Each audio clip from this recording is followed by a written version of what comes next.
Stake holder আছে গভর্নমেন্টে, তাদের সাথে কিভাবে আমরা সম্পৃক্ত হবে সেটাকে মাথায় রেখে আমরা যেন প্রান্তিক পর্যায়কে আমরা টার্গেট করছি।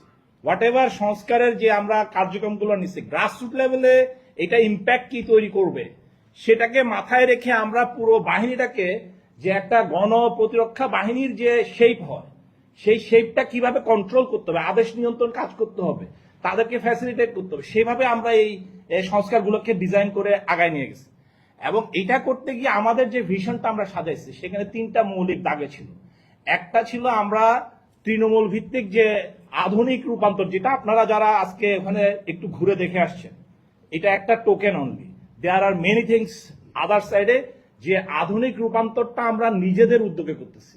আবার বলতেছি, উই আর নট, আমরা যে পিছায় আছি, যে অপেক্ষায় আছি না, আমাদের নিজস্ব উদ্যোগে 60 লক্ষ লোকের কিন্তু নিজস্ব উদ্যোগে অনেক কিছু করা সম্ভব। 60 লক্ষ লোকের 1,20,000 মনে করেন হাত, সে হাতকে আমরা মূল কাউন্ট করছি, করে এদেরকে আধুনিক যে আমাদের ফ্যাসিলিটিস গুলো, আপনি আজকে বাংলাদেশ আনসার বাহিনীকে দেখবেন সবচেয়ে মডার্ন ইয়াতে আছে, মানে not in terms of social, in terms of আমাদের যে বিভিন্ন ক্যাপাসিটি, সক্ষমতা, সেখানে আমরা আস্তে আস্তে করে উই আর গ্রোয়িং।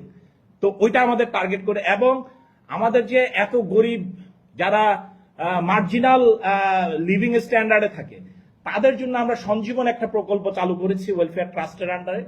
যে ট্রাস্টের এটা এত প্রান্তিক পর্যায়ে, গ্রাম পর্যায়ে, যেটার সাথে আমাদের আনসার বিডিপি উন্নয়ন ব্যাংক এবং বাংলাদেশ ব্যাংক অলরেডি এটার সাথে ইনভলভ হয়েছে, কারণ এটা প্রান্তিক জনগোষ্ঠীর আর্থসামাজিক কন্ডিশনকে চেঞ্জ করবে।